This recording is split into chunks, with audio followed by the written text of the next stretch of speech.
Poetry with a wink. I like a poet with a sense of humor. I'm not thinking only of Edward Lear, although The Owl and the Pussycat and the Jumblies both deserve their own columns here.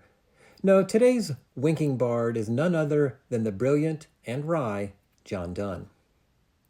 I don't suppose many people outside literary circles are thinking much about Donne these days. Even if you don't know the name, you might know his most famous line, "No man is an island," which actually comes not from one of his poems, but from a prose meditation he wrote. A slightly younger contemporary of Shakespeare, Donne was not only a poet, but also an Anglican priest, and he wrote both religious and secular poetry, and I mean really secular poetry. It's clear from the poem that begins, "Batter my heart, three-person God, for you as yet but knock, breathe, shine, and seek to mend," that Donne thought deeply about his relationship with God. But that was not the only relationship in his life. A later 17th century poet, Anne Bradstreet, wrote of the conflict between the flesh and the spirit, but the two managed to coexist in Donne and his poetry. Although we might wonder what his three-personed God thought of the final lines of that poem. "For I, except you enthrall me, never shall be free, nor ever chaste, except you ravish me." Did Donne meet with some awkward silence at the pearly gates? Even if he and the man upstairs had a good laugh over it, there was still the Apostle Paul, who almost certainly was less forgiving. Anyway, Donne belonged to an age when poetry was not always somber and earnest, as it often was with, say, Keats and Shelley and Poe a few centuries later. Some of the poets of the 16th and 17th centuries would enjoy a little fun in their verse from time to time, even when they might have appeared to be serious. Michael Drayton's delightful sonnet, "Since There's No Help, Come Let Us Kiss and Part," is a perfect example. Donne's humor can be seen in some of his best-known poems, such as Song, which begins "Go and catch a falling star," as well as The Sun Rising, one of my favorite poems by anyone, and our subject for today, The Flea. "Mark but this flea," the poem begins, "and mark in this how little that which thou deniest me is." With this opening, Donne's speaker launches a courtship poem. Although courtship is a rather formal way of putting it, the speaker is not looking merely to treat this woman to dinner and a movie. Since she is denying him, he decides to make a case for, well, not denying him. Let's see how he goes about it. In the next two lines, the speaker says, "It sucked me first, and now sucks thee, and in this flea our two bloods mingled be." So far, he has not said anything particularly humorous or bold, only that a flea has bitten both of them and taken in some of their blood, so that their bloods are now mingled inside the flea. To most people, this fact would be of little consequence.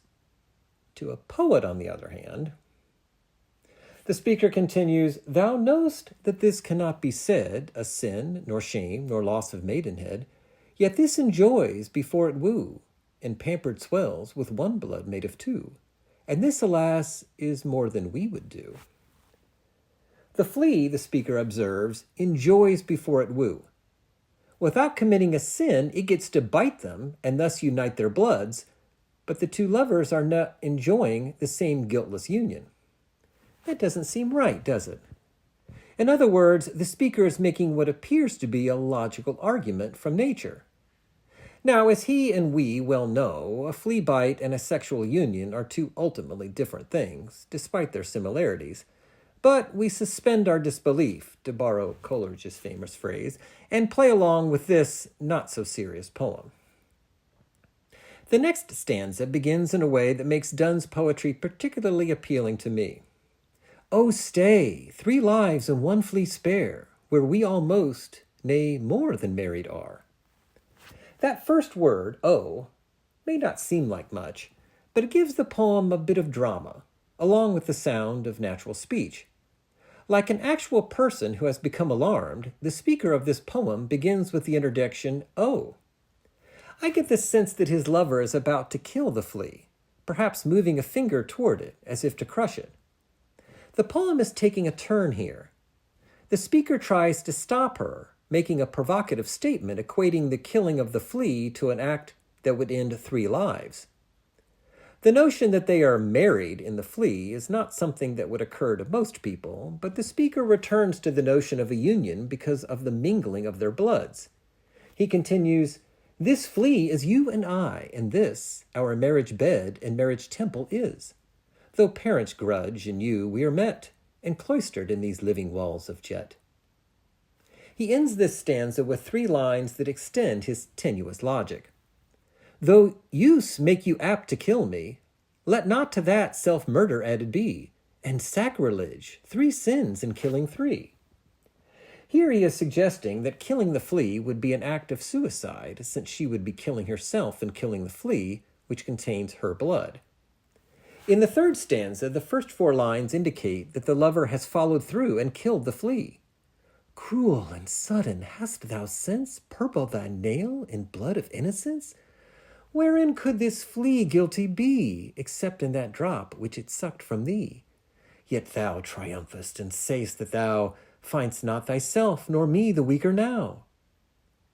With comical regret, the speaker implies his lover has done a terrible thing in killing the largely innocent flea, purpling her nail by crushing it and exposing the mingled bloods within it. Like other insects, fleas do not have blood of their own, thus the exposed blood must be a combination of that sucked from the lovers. Despite being a murderer, according to the speaker's specious logic, of all 3 individuals, the flea, the speaker, and his lover says neither of the 2 humans seems to have been made any weaker by her act of killing the flea. She triumphs, apparently feeling that she has won this argument over killing the flea. "Look," she seems to say, "nothing happened, we're fine." We humans love a twist. Here Donne ends his poem with a bit of irony that adds to the humor. The final 3 lines read, "'Tis true, then learn how false fears be. Just so much honor when thou yield'st to me will waste, as this flea's death took life from thee." Relatively short poems, such as this one, can convey a lot in few words, when a master such as Donne employs words and syntax so well as to pack a lot of meaning in a small number of words. The first of these 3 lines introduces a 180-degree turn. "'Tis true," he begins, conceding defeat, it seems, but adds, "Then learn how false fears be." He had been wrong to be fearful about the killing of the flea, but what about her own fear? Specifically the fear that giving in and engaging in a sexual encounter with him would destroy her honor. Maybe it's a false fear too. The honor she fears she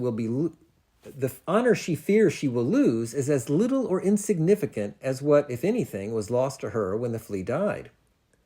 The joke is on her and us, as he has led her down a path that ultimately takes them back to his proposal. She, like us, probably never saw this final clever twist coming. The joke is also on him, however, because the reasoning is ultimately unsound, even silly. Finally, the joke is on all wooing lovers, and more broadly, on sophists everywhere, who will resort to clever but laughably specious stratagems to win their arguments. The joke is not on the jokester, though. Donne, as the brilliant magician behind this little rhetorical trick, gets away scot-free, impressing and amusing us with his ability to take us all in with his joke. Some poems are heavy with tragedy, despair, and indictment of human failings. Gerard Manley Hopkins' No Worst There Is None, and Wilfred Owen's Dulce et Decorum Est come to mind.